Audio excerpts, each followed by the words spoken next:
Hi, my name is Trent. Thanks for watching. I thought today I would explain why the hardest question you can ask me is, where are you from? Should be interesting. I'll try to keep it as brief as possible. Um, I don't have a total count. I am sitting here with no notes. I don't have a list. I'm just going to go through the geography of my life. If I'm wrong somewhere along the way, my mom will tell me. I was born in October of '68 in Bartlesville, Oklahoma. I don't think we were living in Bartlesville. I think we were staying there for a while because my dad was working a temp job. But my folks were in Tahlequah, Oklahoma. My dad was attending Northeastern Oklahoma State University, and I know that because my younger sister was born there. So, anyways, I was born in Bartlesville, Oklahoma. So I tell people I'm an Okie. And I am. My father was born in Enid, Oklahoma. His father, I believe, was born in either Enid, Oklahoma or near Enid, Oklahoma, but they're from northwest Oklahoma. I don't remember Oklahoma as a baby, a child. We moved to Arizona when I was very young, and we had a few different houses. I remember a trailer next to a cow pasture in Wickenburg, Arizona, and that's where I went to kindergarten, I believe. I remember a house on a cul-de-sac in Phoenix with a swimming pool with a station wagon. That's the story of when my mom drove over all the orange trees in the cul-de-sac because there was a Coke bottle stuck underneath the brakes or something like that. Um, I remember a house next to Desert Foothills Elementary in Phoenix. This is going way in the back of my mind. I can't believe these places. Desert Foothills Elementary had a summer program. I remember going there in the summer. That's also where somebody stole my SWAT bicycle. I had a official SWAT bicycle, early '70s. It had a siren thing on it, a loudspeaker, and it also played the SWAT theme. Dun-na-na, dun-na-na.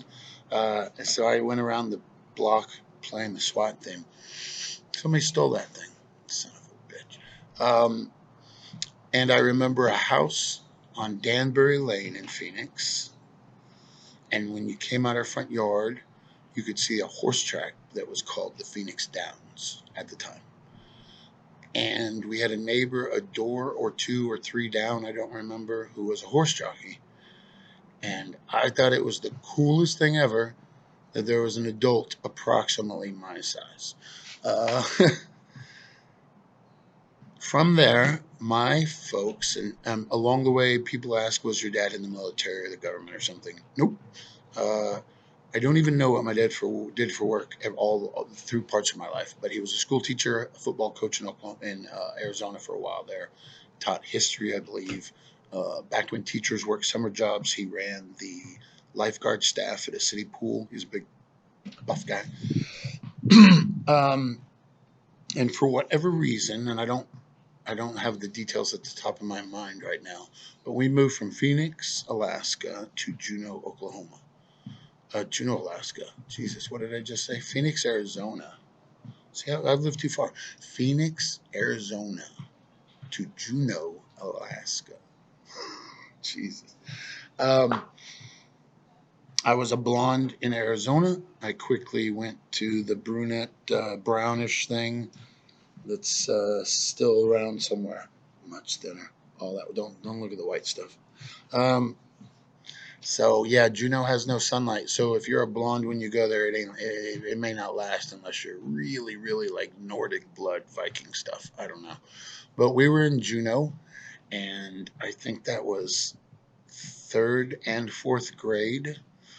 I was at Sandy Beach Elementary, perhaps on Douglas Island. We lived in an apartment, not um, not subsidized housing, but not great housing.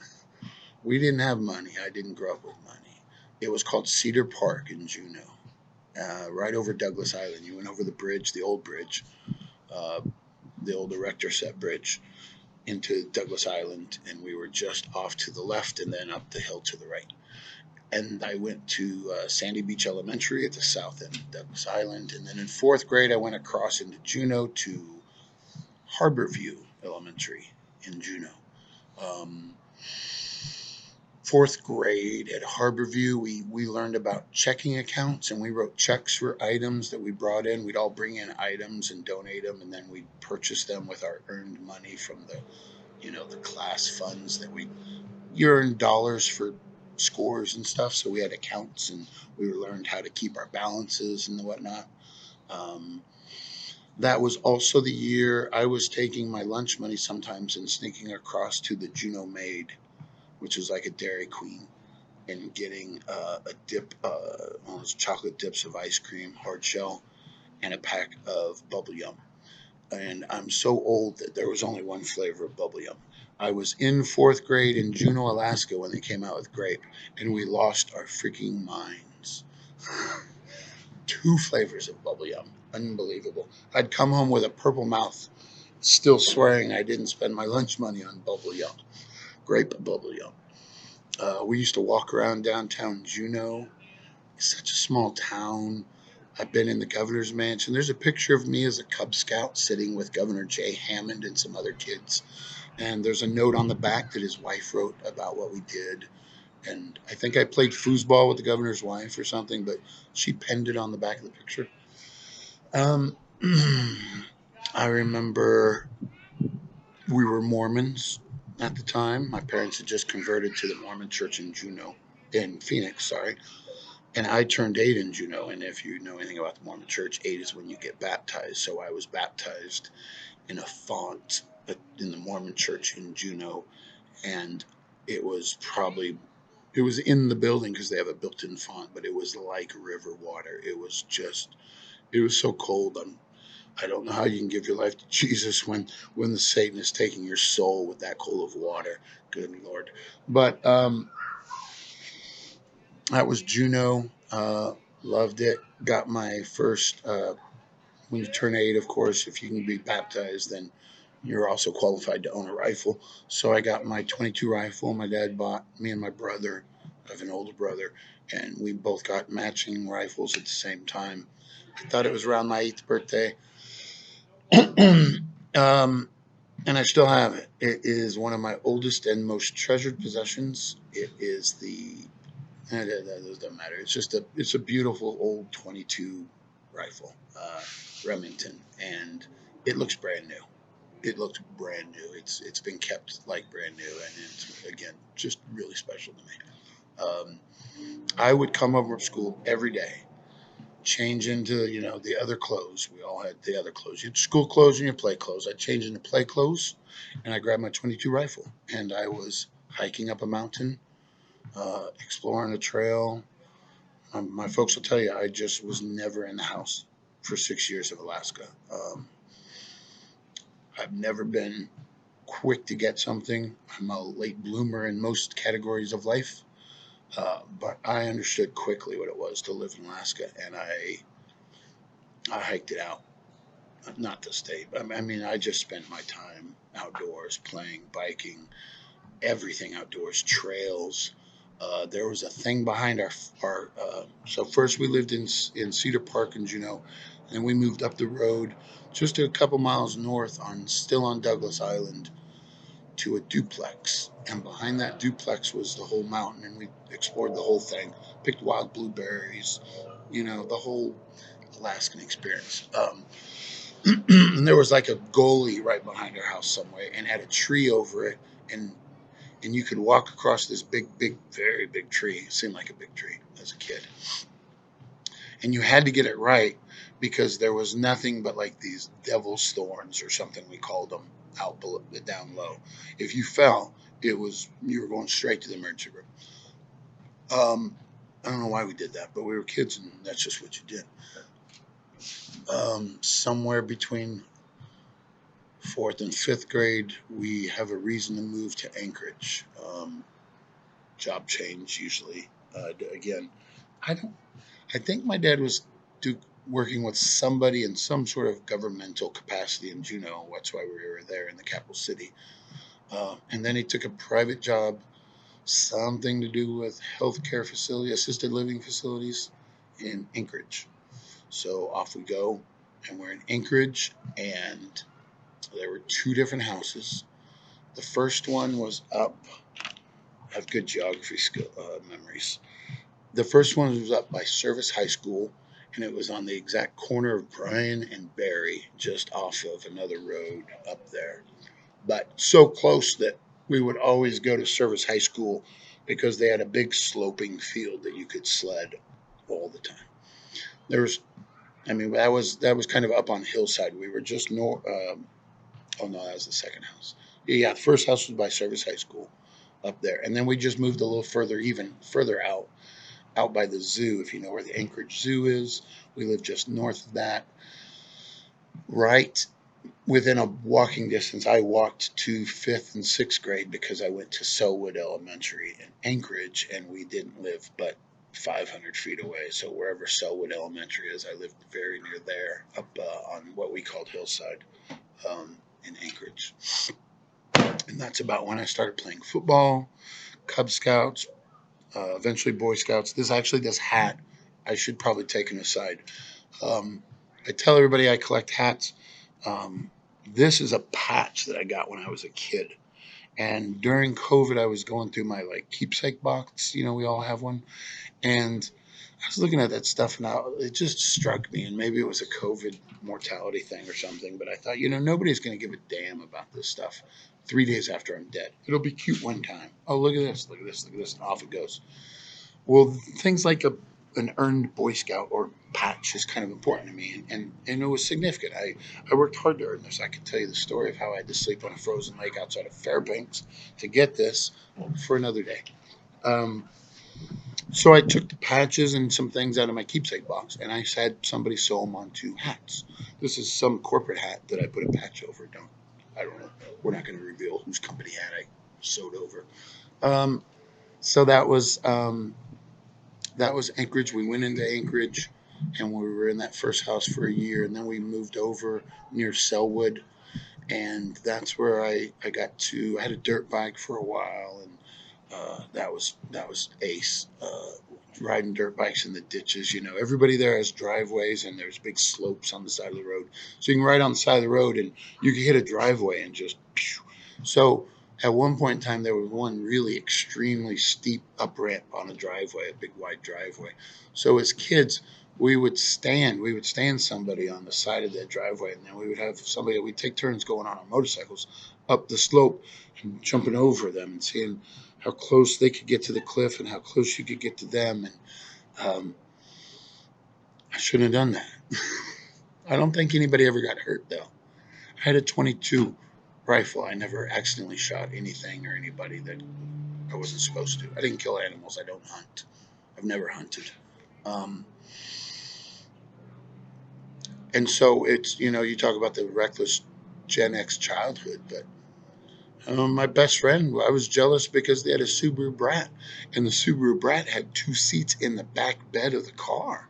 You could sit in the back, like the pickup bed of a little Subaru, with chairs and a lap belt.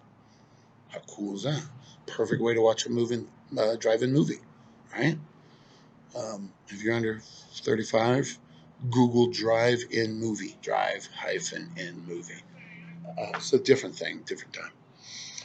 Um, what else is Anchorage? Hiking, Boy Scouts, football. Um, we played football on the Anchorage Youth Football. Yeah, it was Anchorage Youth Football. I think that's what they called the program. But that was at like 9. Yeah, we were 9 and played the Clark Phantoms the first year, and the help me out memory Abeloop Seahawks. Abeloop Seahawks was the year the Seattle Seahawks sent us decals because we were the Seahawks of Abeloop outside of Anchorage. And because of that, somebody wrote a letter and they sent back boxes of stuff, and we had official Seattle Seahawks gear.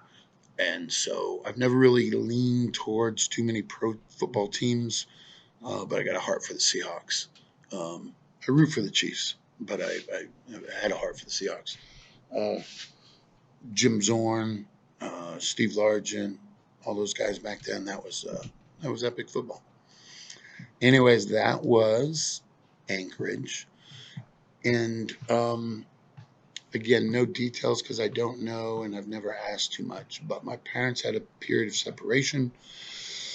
My father was out of the house. I'm not 100% sure where he was. I thought he was in London or something, trying to work a business deal or something. But my mom took us kids and moved us with the financial aid of some, probably the Mormon church or friends of somebody or something. I don't know, but we didn't have much. But my mom grabbed us three kids and flew us to Portland, Oregon.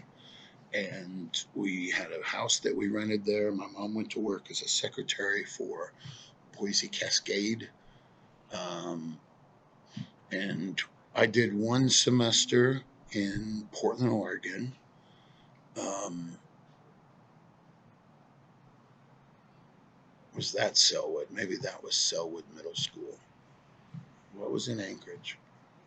Was it Anchorage? I don't remember. Oh, I was in the Milwaukee district of Portland, though. And I'll have to think of this school. My school in Anchorage was the Yellowjackets. Was that the Selwood Yellowjackets? That doesn't sound right. Abbott Loop? No.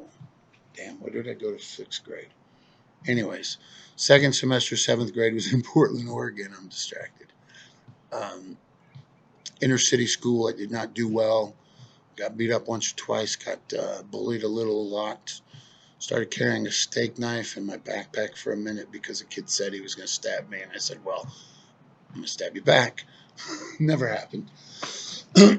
Statute of limitations is over on that. And once again, I was using my lunch money to buy a frosted mug at A&W Root Beer. I'd never heard of A&W Root Beer, but on my walk home from this Selwood Middle School, sounds right, um, I stopped at A&W. I'd spend my lunch money once in a while on a root beer float.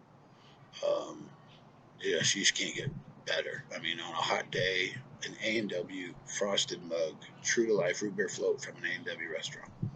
Best. That'd be a cool sponsorship. So I didn't love Portland only because of the situation and the fact that I was a small guy and I wasn't enjoying my experience with my neighborly friends. Uh, I remember that's about when Reagan was shot. I was in typing class when they told us to go home because Ronald Reagan got shot. Um, and then in the summer, my dad showed up in Portland. My parents worked things out, and we spent a little bit more time in Portland until the end of the school year. And then my dad had worked out a deal with a family member of his. He was going into business with one of his siblings back in his hometown of Enid, Oklahoma, which I'd never really knew much of. And so we show up in June of like 1980, 81 in Enid, Oklahoma. And this is my dad's hometown, so he's thrilled, excited. I remember very early on, he had a couple of friends. Well, after we got into the house that we moved into, I guess a couple months into it, he had some high school friends come by, and I thought that was cool to see your dad with old high school friends and whatnot. Now I realize how freaking young they were. I'm so much older than that moment for my dad. Um, and then Enid, Oklahoma became home and is still the city to which I call home. Because I'm born in Oklahoma, anyways. That's my family's home. My dad's heritage is through Enid, and I ultimately graduated from Enid High School, the greatest high school in America. Um, and honestly, we could all go through hours of fun high school stories, but I'll tell you quickly that I went to a country rural middle school, junior high school back then. It was for eighth and the first semester of ninth grade at Carrier Junior High School. No longer exists. It's in Carrier, Oklahoma, north and west of Enid. And then, in order to be eligible to play football at Enid High School, which was my dad's secret dream for moving me into Oklahoma in the first place. I had to go to a city junior high school, so we transferred, and I just did one semester at Waller High School, which at the time in the early 80s, of the time of the preppy clothing fashion, Waller was also considered the preppier of the schools. And I'm not a fashion plate.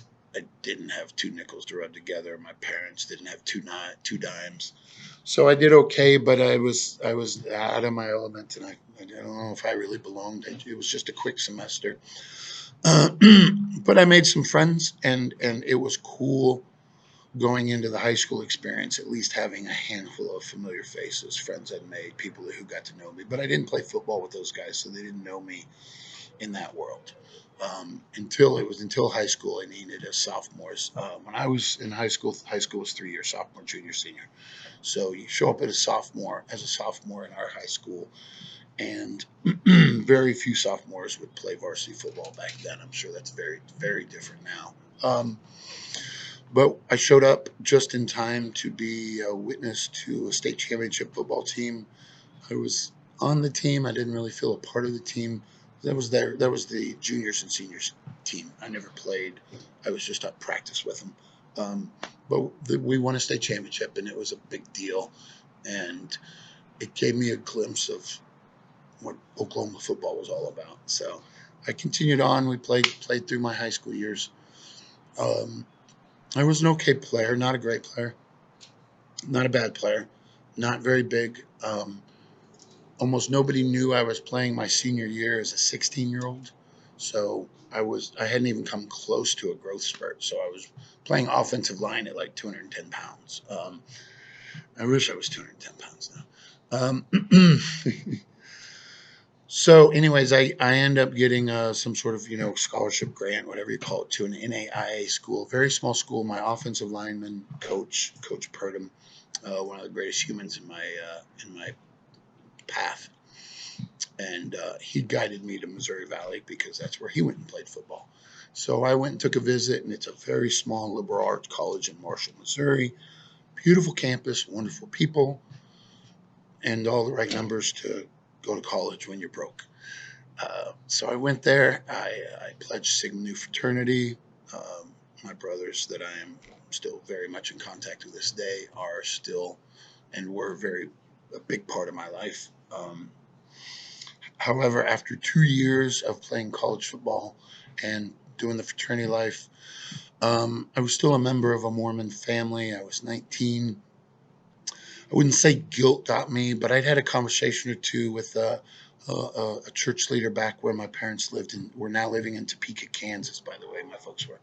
And he kind of just made sense to me that maybe I should go do that Mormon mission thing, and that would be good for my salvation and my soul or something. I don't know, or at least make me a better man, future husband, something. It all worked, and I went. Said goodbye to the fraternity life. Sat and went through the Mormon repentance process for the fraternity life with my Mormon bishop in order to go become a Mormon missionary. And if you don't know the Mormon missionary program, you essentially put your name in and say, yes, I'll go and I will do this. But you don't have any sense of where in the world they're sending you. It's truly they're telling you somewhere. Well, that's a big point in a Mormon guy or girl's life to get that letter in the mail. Back then, mail. Remember mail? Telling you where you were going to be spending the next 2 years of your life. And those guys sent me to Hawaii. so So I was a Mormon missionary in Hawaii for 2 years after that. Just about that time, my parents were moving to Fort Myers, Florida, which is my present home and has been for a very long time. My 2 years in Hawaii was amazing. The state is incredible. The people are even better. Everything about Hawaii is true. I, of course, am no longer a member of that faith, so I can't tell you that I support everything I did with my time, but in the areas where I got to know and love and serve the people of Hawaii, yeah, that was amazing. So let's see here. In Hawaii, I started off and I spent about 6 or 8 6 months or so on the northwest tip of the Big Island called Kohala, in a little town, two towns really. There's a place called Hawi and Kapau right next to each other up there. That was like my territory. And then they transfer you around again with new companions. You're not with the same people for very long, and you're not in the same area for very long, right? You're not there to build roots and relationships. You're just there to serve and, you know, teach. So then they moved me to Oahu, and I went right into the middle to Mililani, and was there for about 8 months. And then they sent me back to the Big Island to Hilo, and I was in Hilo for like 6 or 8 months during the rainy season. And I was on a bicycle, white shirts, ties, black tags. You know exactly what I'm talking about, right? Yeah. And Hilo is the rainiest city in America, or at least used to be. And I believe the year I was there was definitely the rainiest city in America. Um, Anyways, just a fun place and a beautiful place. And I happen to love rain, by the way. Just I might have picked that up in Juneau, Portland, or Hilo, but probably Juneau. You go a long time without seeing the sun in Juneau, and I'm still totally fine with that. Perfect, actually. Um, so that was Hawaii. I get home, my family's in Fort Myers. So I came to Fort Myers, and I think I had an intention of being here for a little while and then shipping off and going back to a college, maybe going out to Utah to reconnect with old mission buddies and get apartments and finish college like that. But it didn't work out that way. I ended up just getting a job and going to work, not finishing school, and just kind of worked and did a few different things. My first job was in Fort Myers at Hart's Dairy, which has not been around for a long time. And I was operating a gallon machine. We were filling gallons of milk. It was actually a decent job with a good company and stock and all that fun stuff. But then they closed the plant. Went to work for a family member for a little bit. I went back to sales. I went to get my stockbroker's license. What was that, like Series 7? Something like that? I don't remember. Excuse me. And they said, well, you need sales experience. So I went door to door selling steaks, chicken, and seafood for a while. And that seems like a really lousy career, and it is, but the money was actually pretty terrific for a while there. So I did that. All along, I'm playing semi-pro football in Fort Myers. Started first, the team was called the Florida Stingrays. I played for the original Florida Stingrays. And then a few years in, the team changed colors and names. They went from like a New York Giants color scheme to a Miami Hurricanes orange and green and white kind of color scheme. And we became the Fort Myers Rattlers, Florida Rattlers, one of those. Well, the Rattlers, those are the thing. Same mascot as Florida A&M Rattlers. So I did that for like a few seasons, and just in the period of time when I was, I think, finishing up playing my third season, late fall, I met a girl, and in 3 weeks we were in love. I introduced her to my family for Thanksgiving, and by Christmas she was hoping for a ring. By the Super Bowl Sunday, I'd proposed, and we didn't end up getting married until that July 15th, 1994. See, I know that. And that was all in Fort Myers. On our first anniversary in 95, summer of 95, I talked her really into moving back to Utah, her home. Lisa is from Utah, from Springville, Utah. And I really want to go back there. I just love that place. And so we talk into it. We get an apartment in downtown Salt Lake on 3rd South and 3rd East. I mean, really downtown. Little old wooden floor, archways, brick 3-story apartment building. And we were there for a couple of years. And then got pregnant, bought our first house just down the road in Sugar House. Bought our first home in Sugar House, and then our son was born. Jaden was born at the Cottonwood Hospital right there in Salt Lake. And about a year and a half later, I'd had some professional shifts. I'd lost a job. I was trying to change a career. Got an opportunity to try something different. We ended up renting out our house and going down to Dothan, Alabama, in a professional situation which went from bad to worse inside of 90 days. So after about 90 days, we knew we had to bounce from that place. So my parents were just down the road in Fort Myers. They said, "Come down here and just gather and recover." So we came down, and in the process of coming down, in the next few weeks or months, I applied for and got a job with Sprint, and stayed in Fort Myers working for Sprint for a few years. Um, then one of my clients hired me to start and run their marketing department for a hurricane protection company.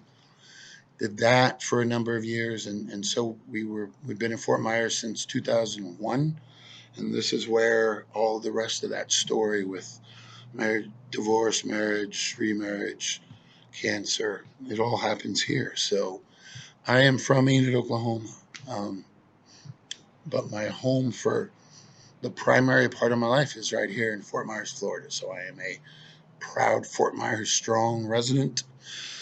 Love my little town and do whatever I can. I may not die here, we may not retire here, but this is home. I hope to always keep a home here, no matter where I live. And my goodness, half an hour, you're caught up. So, where am I from? Throw a dart, my friends. I'm an Okie, I think. And my home is from Fort Myers, I'm pretty sure. Uh, Nothing's ever been permanent in my life, backwards or probably forwards. But home is where Lisa Dunn is. That's what it is. There it is. I've always been home. Now you know. I'll do this again.